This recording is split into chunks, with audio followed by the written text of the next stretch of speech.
প্রিয় দর্শক, আসসালামু আলাইকুম।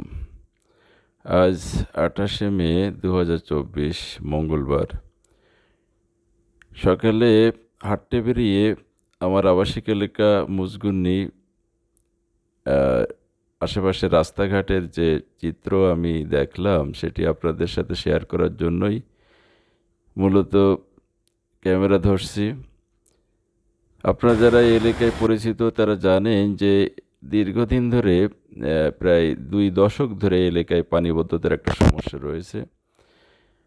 যে সমস্যাটি আমরা আশা করছিলাম এবছর থেকে আর থাকবে না, কেননা গতবার আহ, আবাসিক এলাকা সংলগ্ন খুলনা ঢাকা যে হাইওয়েটি রয়েছে সেটির সংস্কার কাজ সম্পন্ন হয়েছে। এই কাজ সম্পন্ন হওয়ার সময় আবাসিক এলাকার পক্ষ থেকে কর্তৃপক্ষকে, বিশেষ করে সিটি কর্পোরেশনকে অবহিত করা হয়েছিল, অনুরোধ করা হয়েছিল যাতে রাস্তাটি উত্তর দিকে বয়রাবাজার এবং দক্ষিণ দিকে নতুন রাস্তা অথবা আবু নাসের হাসপাতালের সম্মুখের যে লেভেল সেটির সেই লেভেলে উচ্চতা নির্ধারণ করার জন্য। যদি সেটি করা হতো তাহলে আজকে এই চিত্র আমাদেরকে দেখতে হতো না। আমি আপনাদের এই আবাসিক এলাকার একেবারেই উত্তর প্রান্ত অর্থাৎ 22-23 নম্বর রোড থেকে শুরু করে দক্ষিণ প্রান্তের 8 নম্বর রোড পর্যন্ত যে অবস্থা সেটি দেখানোর চেষ্টা করছি। এই এলাকা মেন রাস্তা যেটা পশ্চিম দিক দিয়ে, যেটি বললাম যে হাইওয়ে খুলনা ঢাকা, সেটি পুরাটাই পানির নিচে নিমজ্জিত এবং আবাসিক এলাকার যে পূর্ব পশ্চিমে বিস্তৃত রোড সেগুলোও আহ, এক জলাবদ্ধ অবস্থা। এরপরও আপনারা দেখতে পাচ্ছেন যে এখানে নির্মাণ সামগ্রী ফেলে এই রাস্তার অধিকাংশটা ব্লক করে রাখা হয়েছে। এরকম অবস্থা অনেক জায়গায় আছে। ড্রেন যেটা করা হয়েছে সেটিও যে ইফেক্টিভ হয়েছে সেটি মনে হচ্ছে না। বাধ্য হয়ে আপনারা লক্ষ্য করছেন যে ড্রেনের উপর দিয়ে মানুষ বাইক চালাতে বাধ্য হচ্ছে, কারণ রাস্তা পুরাটাই পানিবদ্ধ। আপনারা দেখছেন যে এটা 14 নম্বর রোড। 14 নম্বর রোডের পুরা রোডটাই পানির নিচে নিমজ্জিত।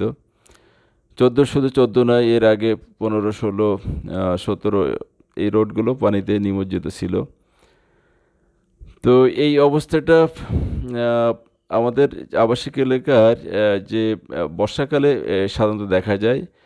গত পরশুদিন 26 তারিখ থেকে ঘূর্ণিঝড় রেমাল আহ, শুরু হয়েছে এই এলাকায়। রাতে 26 তারিখ রাতে, পরশুদিন রাতে রেমালের যে আক্রমণ সেটি এলাকায় মূলত হয়েছে। তারপর থেকে এবং আগে থেকে বৃষ্টি চলছিল।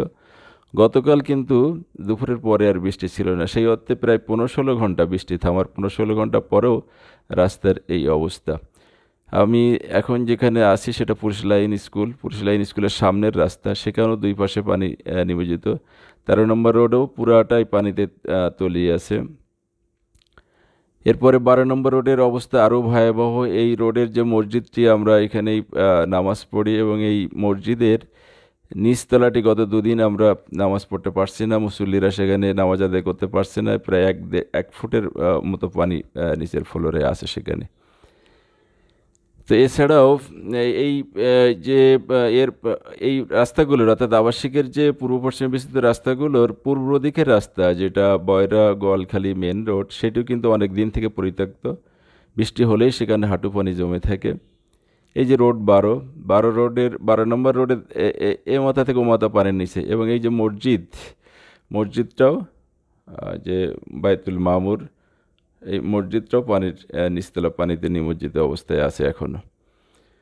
তো যাই হোক, এই অবস্থা থেকে আমরা পরিত্রাণ কিভাবে পাবো সেটা সবারই যারা সংশ্লিষ্ট আমার মনে হয় বিবেচনা করার সময় হয়েছে। আবাসিকের রাস্তাগুলো যেগুলো হয়নি অনেক দিন থেকে, এই যে 11 নম্বর রোড পুরাটা পানিতে নিমজ্জিত, এই রোডগুলো দ্রুত কাজ সম্পন্ন হওয়া উচিত। 10 থেকে 18, 19 রোড পর্যন্ত এটা খুব শীঘ্রই কাজ ধরা উচিত। যে রাস্তাগুলি হয়েছে অর্থাৎ 21, 22, 23 এবং আমার যে 9 নম্বর রোড, এছাড়া 8 নম্বর রোড, এই রাস্তাগুলো গত বছর নতুন কাজ হয়েছে। কিন্তু ড্রেনের কাজ করার সময় এই রাস্তাগুলোর যে ক্ষতি করা হয়েছে তাতে খুব শীঘ্রই এই রাস্তাগুলো নষ্ট হয়ে যাবে। আমি একটা জিনিস আপনাদের এখন দেখাবো। এটা 10 নম্বর রোড যেটা পানিতে নিমজ্জিত। এই যে 9 নম্বর রোডে আমরা চলে এসেছি। এই রোডের